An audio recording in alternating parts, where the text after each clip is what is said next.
So welcome to Textiles of Japan, the Textile of the Month group, collection 2 for the first month of the new year. Today we'll be talking about Yuzen Zome, which is a type associated primarily with Kyoto, but there are other styles of Yuzen as well. It's known primarily for the white outlines or the outlines of the designs. Now, sometimes it can be called Tsutsugaki. Let me stop just a moment. It can be called Tsutsugaki because tsutsu is the cone that's used to apply the rice paste, which I'll be showing you in a moment. But the primary difference between Tsutsugaki and Yuzen is Tsutsugaki, the term is normally used in association with more folk textiles like futon covers, zabuton covers, workers' clothing and that kind of thing, okay? Whereas Yuzen is usually associated with more elegant, refined, silk-dyed textiles. One of the distinguishing aspects of Kyoto-style Yuzen is that many artists are employed in its production. So you'll have the designer, the dyer, the embroiderer, the gold leafing, and so forth.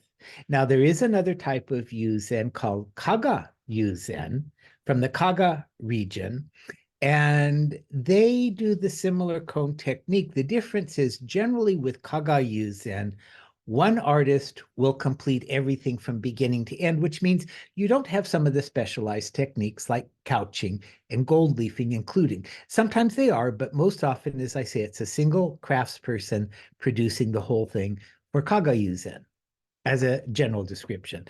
Now, we'll start out with a sketch. Every artist starts out with a sketch. Here you see an artist doing a pencil rendering in high detail. Now, if you'll notice, he's also using sketchbooks. Most dye houses will have an incredible library of designs they've accumulated over the centuries, and they'll pick and pull elements from that or sometimes copy the entire image. These can be from in-house designers, or they can be collections of artwork from very famous artists of the past. One thing I'll ask you to notice in this piece, so he sketched his flowers, but notice this outline shape here, following my arrow, and then down the back here. So what he has is on a very large sheet of paper, the general silhouette of a kimono sketched. And this tells us, as he plans, where the seam lines will be in the finished piece. So this is most likely on the side seam here. There'll be a central back seam over here. And the okumi portion looks as if it's over here, okay? And we'll see as the design develops. Now, once you have that pencil sketch, the pencil sketch itself isn't quite the right format to allow the dyer to apply the paste. So once you have your rendering, and it might be a gouache painting, could be pencil, could be many different forms to create the initial image, that then is translated into very sharp black and white lines. These black and white lines are where the paste will be applied later. And generally to do this, a fude brush or a menso fude is used to draw the dyeing. Whoops, let me back up just a little bit there. Went past that bit too much. So although this is not the same design, it'll give you an idea of what's happened. The original sketch is then enlarged to full life size. And these panels of paper, each sheet of paper that you see here is the width of a bolt of fabric. And so basically this can be viewed as the sewing pattern for the kimono, but it also tells the person applying the paste, the dyer, eventually the seamstress, exactly where everything matches up. So this gap here, this white section, will be the seam allowance in the back. And then you can see, perhaps you can see on your screen, through the paper that this design will match up for the other. And then, of course, at the side seam, you see the same thing is happening here with the other elements of the design. This ensures that when the kimono is finished, as you see with this piece, that those same lines match up perfectly. So here you see down the center back, the flower is matching up perfectly with the leaves. Going across the side seam, these branches are matching up perfectly, including the seam allowance. That's why it's important to plot everything out exactly on that width of paper. So to get to this stage, though, of course, there are many other steps involved. Here again, we go back to the cartoon. You can see, again, center back with the overlap. Underneath this is the seam allowance, of course. This, in turn, is then placed under the yardage itself, and the cartoon design is transferred to the silk. There are lots of different ways, as I said, sketching. The previous artist did it with a pencil. This one's doing it with charcoal. He's reproducing a piece from the book that you saw a moment ago, adding his own life and movement to the piece. So he's reproducing this kimono in the book here from one of the reference books. Once that's done, he's going to go back and paint in with gold the areas that he would anticipate being couched later. Those are not areas that will be dyed, but it tells the dyer to reserve that space for couching later. And here again, just like with the previous designer, you see the center back seam, you see the side seams in place, you see the collar where the image will match up on the okumi and the collar. And again, to give the dyer the proper notion of where each piece is going to hit. So this is the fude brush in use. The white fabric is over the top of this cartoon. Perhaps you can see the sumi ink drawn cartoon visible through the fabric. Now, he's not drawing the design with sumi at this point. Instead, he's using a dye called blue flower or aobana. Aobana is a flower that blooms in the early spring. The petals are collected, made into a juice. That juice is used to saturate paper to store the dye. And so this is from a block print from quite long. This process has been practiced for many hundreds of years. And this is a contemporary craftsperson creating the paper, which we still use today. So this color saturated paper is reconstituted with a little bit of water and then drawn with the fabric. Now, you do have to be careful.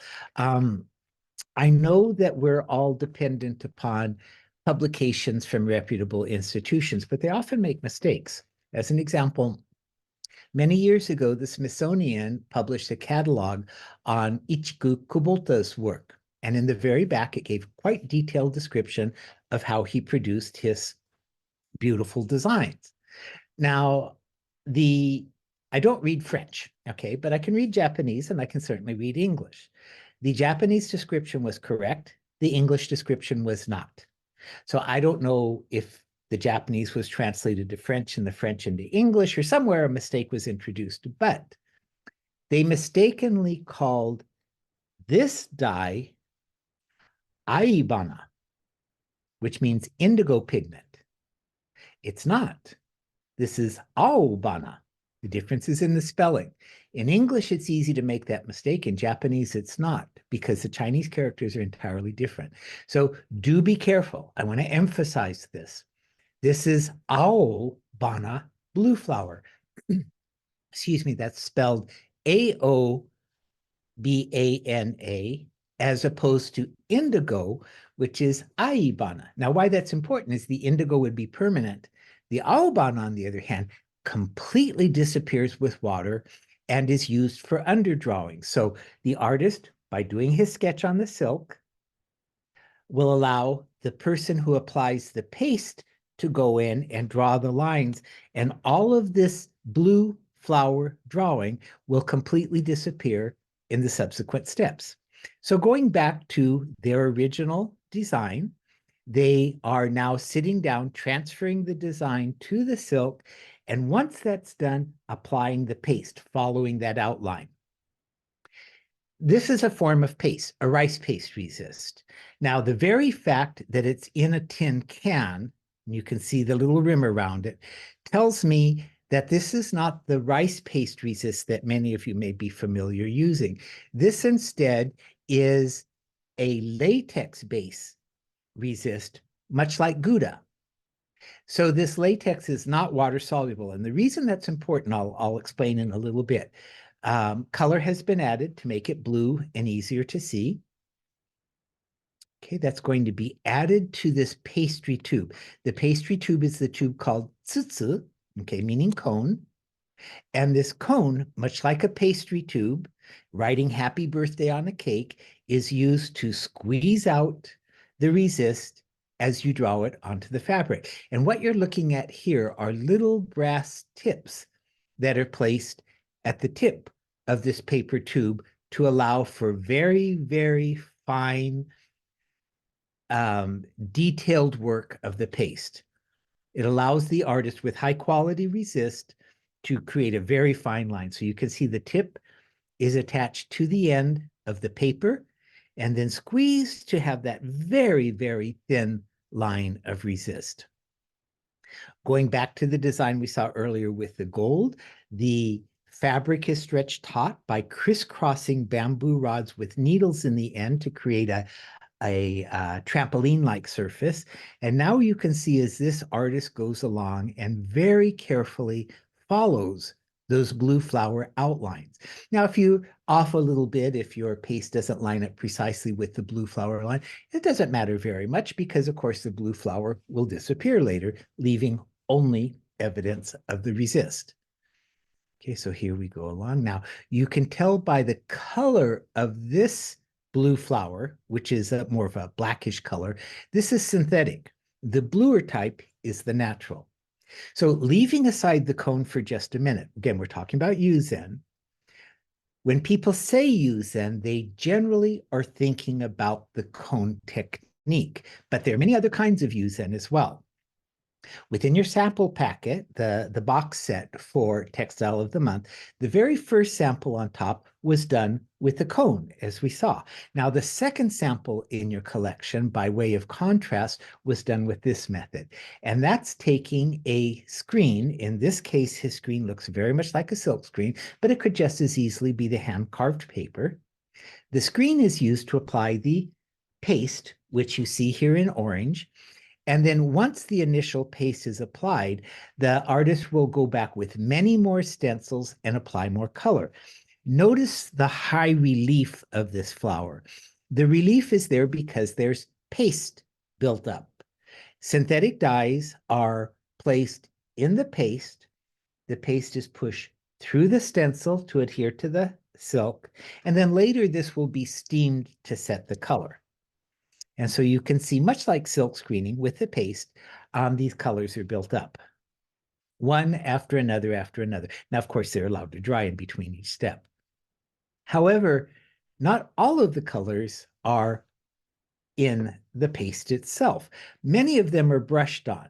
Now, the advantage to brushing the color on rather than pasting is it allows the craftsperson to create shading.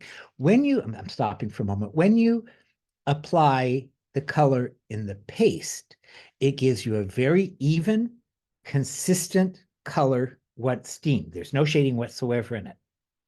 But that looks printed. So by combining it with this method of taking smaller brushes and shading through the stencil, as you see here, that gives the finished piece that hand-done, hand-painted, more intimate feel. So you're cutting corners a little bit with the paste color stenciling, but you're making up for it by adding individualized touches with the smaller brushes. And again, this is very typical of contemporary Yuzen. It makes it really hard to tell if a piece was entirely hand done or not, because what you look for is the shading and the irregularities, which these pieces have, but they also have the consistency of the paste screened. Okay, so layer after layer. For those of you who have taken the Nassen class, this is a somewhat similar technique to that. Okay, now, it's not limited to that. There is, of course, a much more modern version where they're doing the whole thing with computers. So here you see all of the colors have been gathered on the screen, scanned in, shadings done, everything set up layer after layer as if they were preparing to dye something, but everything is going to be printed out with an inkjet printer. Now, this is printing dyes, not ink, as you might with a book. It's printing the textile inks, the textile dyes into the fabric, and it will then be steamed as any other fabric would have been done. So in a certain sense, the quality of the color is no different than any other synthetically dyed piece. It's simply a contemporary way of producing the textiles. Now here we're going back again to the cone method. I want to revert to that. So we covered cone, stencil, inkjet printer. Let's go back to the cone for a minute. You can see this case, he's not using the paper. The traditional paper cone is made from the same paper that traditional stencils are made from, shibugami. In this case, he's using a little, plastic bag, which is just fine, does the same purpose, same tip, of course, and he's drawing the same paste, the same latex paste down. Very fine lines. And a great deal of patience is required. Heaven help you if your hand smears something. Okay, it's a tragedy when that happens. So going on with synthetic dyes now, he's dissolving them in the water, creating his little palette of test colors, mixing, matching so that he gets exactly the right shade that he wants. These are synthetic dyes. And then we'll go about meticulously painting them in one at a time with a fude-style brush. Okay, building up layers, adding in extra colors, keeping in mind that the latex resist creates a moat and prevents the wet colors from traveling beyond the moat into the background. So he's able to work wet in this case. Now, most of these artists, as you'll see in a moment, also have a heater underneath, a kotatsu type heater, a little hot plate, and that the heat from which dries the dye quickly so that they can move along. Those were synthetic dyes. Now, moving to the natural pigments for just a minute, what I'll ask you to notice in this case is that the outline of the maple leaves has been drawn with a gold leaf medium rather than the resist. So in the earlier case, the latex resist will be removed later to leave a white outline. In this case, the gold will stay in place through the entire process. This artist is using natural pigment. So what he's applying in this case is white. If this were a synthetic dye, it makes no sense to apply white. White doesn't stain something. But by using a pigment, seashell, he can coat the under fiber and create a gesso-like surface upon which to apply more colors. Now, quite often that doesn't happen. And it doesn't matter. In this case, it's white on white. But the white of the shell is very different than the white of the silk. And so even white on white will create a contrast of texture and a contrast of light reflection. And of course, he's going to go ahead and build up different shadings, as you see. Notice how viscous, how thick this pigment is. And that's a good way to tell the difference between that and some of the synthetic. Again, this is a shell-based, shell and soy milk-based pigment dye with additional natural colors added. It's relatively thick. It's a bit like a gouache, or a little bit the consistency of a poster paint, if you want to think about it that way. For those of you who have taken my katazome class or the Bingata class, you'll realize that what we do in that case is we build up several layers of fairly thin dye. That's not the case in Kyoto Yuzen. In Kyoto Yuzen, they're applying one layer of dye, relatively thick, again, compared to what we do in Bingata or the other type of katazome, and it leaves the fabric a little bit stiff. But for the type of kimono in which these are used, that's actually a plus, not a minus. It gives the fabric a nice cylindrical look on the person wearing it. Now, once all of that's done, they're going to steam it. So if you'll take a look here at these hooks. These hooks are a little bit like those you would find on the core that would hold velvet. So when you buy velvet in bolt form, there are a bunch of little needles that the velvet is hooked upon, keeps the velvet from being crushed. This functions the same way, a little hook that catches the selvage edge. And this is for steaming in this case. So they'll hook it back and forth till the fabric is lined up, lay newspaper or newsprint over the top in case drips should fall from above. You don't want it staining your fabric. And then the whole top is also covered with cloth to prevent any drips. This is placed in this steaming chamber.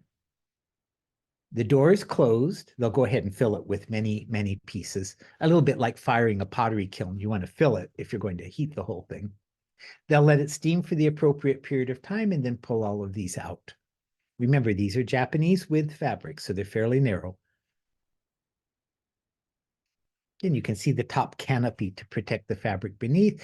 The newspaper is there not only to protect from drips, but to protect the different panels from accidentally sticking together.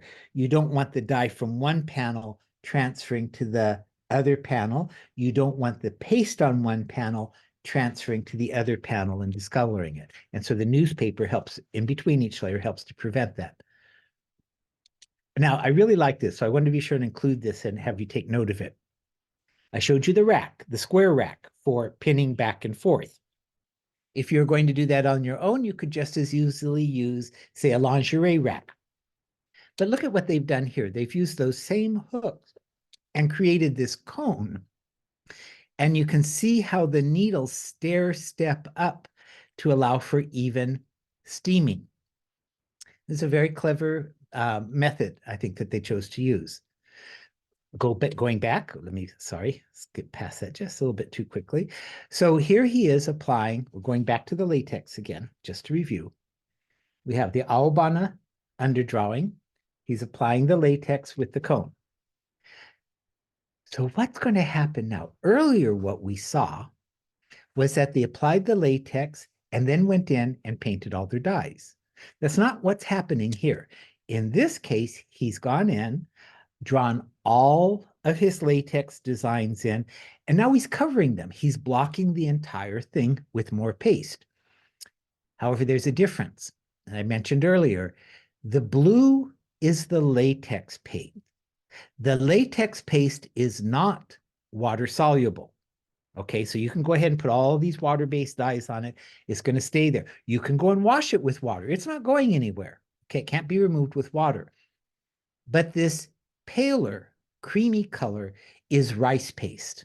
It's made primarily from mochiko, powdered sweet rice, and he's going to go and cover everything that he's done so far, keeping in mind that the blue latex won't be affected by the water-based rice paste on top. So he's creating silhouettes of the entire piece. And the reason he's doing that is he's going to dye the background before dyeing the foreground. Now, to hold all of that rice paste in place and to keep it from transferring to the other side later when it's steamed, he sprinkled sawdust on top to stick to the wet rice. Now that the paste is dried, he can go back and, with a great deal of vigor, dye the entire background. Remember, the imagery hasn't been dyed yet, just the background. He can do shading, he can make it a solid color, he can do it as intensely as he likes. Once that synthetic dye has been steamed, now he can go back and wash the whole thing. If this were the first process, where the dye was applied, all of the detail, flowers, shading, stamen, butterflies, if all of those were dyed and steamed, you could go ahead and wash it out now. And then the next step would be, in a different method, remove the latex. But right now what they're doing is they're washing the background, having steamed it.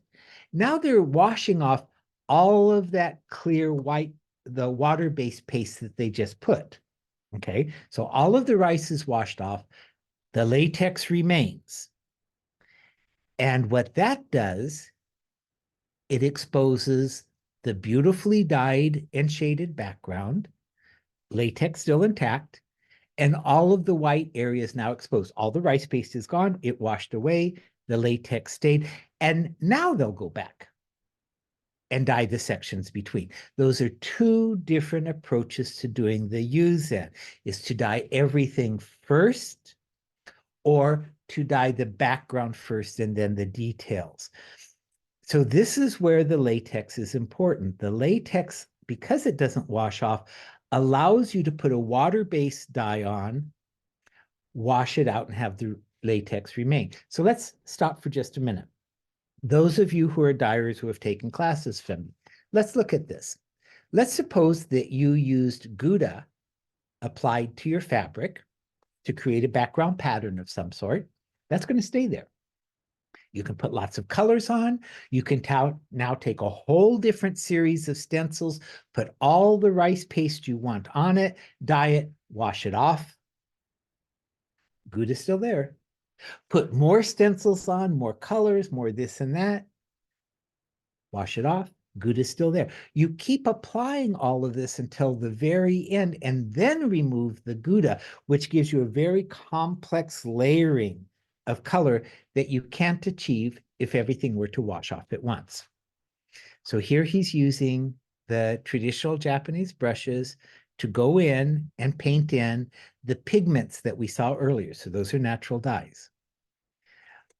Once the Gouda has been removed, the piece could be done, but because it's Kyoto style Yuzen, they're going to go back and put some gold leaf. So here he has the gold leaf in a tube, and just using the same method that he did when applying the paste, he's applying this mixture of gold and binder around the edges. Then to do additional areas, he still needs a resist. The resist he's using in this case is this pale blue colored frisket. You can see through the frisket. So and the backside is tacky, sticky. So by attaching that to the cloth, he can then take a knife and cut out any area that he wants to have gold stick to. It's going to be gold leafing. The blue is a resist. The blue protects the areas that are not to be gilded, okay? So as he goes along and cuts off section, he can then apply a binder through a stencil, or in a moment you'll see him spray some on. When he pulls that off, that binder was restricted to a pattern within that narrow area he removed. The gold is applied on top of the binder is brushed off, and you have this beautiful pattern of gold leaf just on that one small section. Here, the 24 karat gold is cut into narrow strands, made into tiny squares. And what you're looking at now, okay, so this is called a shell box. It has a game of shells, kaiowase, inside. So this box, as well as these flowers, okay, all of these flowers here, they have that blue frisket protecting them. And right now what he's doing is he's spraying a binder in the background. Now it's a clear binder, so we're not going to be able to see it, but he's spraying it. So wherever this blue is, no binder is attaching in that spot. The blue is a resist. The binder is only sticking to the cloth in the exposed areas. Okay. So now in the exposed areas, he can go ahead and sprinkle his gold. This tube that he's using has a screen mesh. Those of you who took the gilding class will know there's a fairly coarse mesh, and we're working the little bits of gold through it so that they waft down in even size chunks. In this case, he's using both gold and silver. Okay, so you can see the little bits wafting down, adding a few of those little strips. Now the entire thing gets pushed. He's laying a sheet down to make sure all of the gold gets mashed against that binder. So here you can see gold, little strips. And even though the gold is sitting on top of the blue, we know that when that blue is pulled off, that portion of the gold will come with it. So here he is removing those little bits of frisket. And as you can see, the gold is to the side, but not on the blossom itself. These little sections, this hishi pattern, yotsubishi, is where he applied the stencil a moment ago with the binder. Okay. These outlines to the chrysanthemum he did with the cone.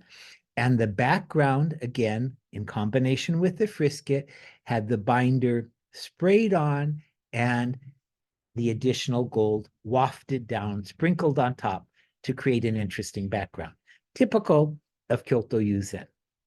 And then the last thing that they'll often do is couch some additional threads on top of it for relief and color. And this gives you an idea of all of these different pieces coming together. Okay. Isn't that beautiful? And again, very typical of Kyoto style. So the piece you're seeing on the card here is the one, more or less, you're going to have different versions of this, but from the same kimono. This is the sample for your Yuzen dyeing. You'll see that all of this was done with the cone by hand. The second sample underneath this one is the one that was screened, just to give you a point of comparison. Be sure to look at the back side of each textile. The hand-screened, the hand-drawn, hand-painted one will have the dye bleeding through to the back to a great deal. The hand-screened one is more superficial and doesn't have quite the bleed through and is not the same quality. Both are very high quality. Both are beautiful pieces, but there is a difference, and that's why I included the two so that you can compare them. Okay, so that finishes up our talk on the Yuzen for our general community. I'll go ahead and sign off now, and those of you in the group can go ahead and ask your questions and things, okay?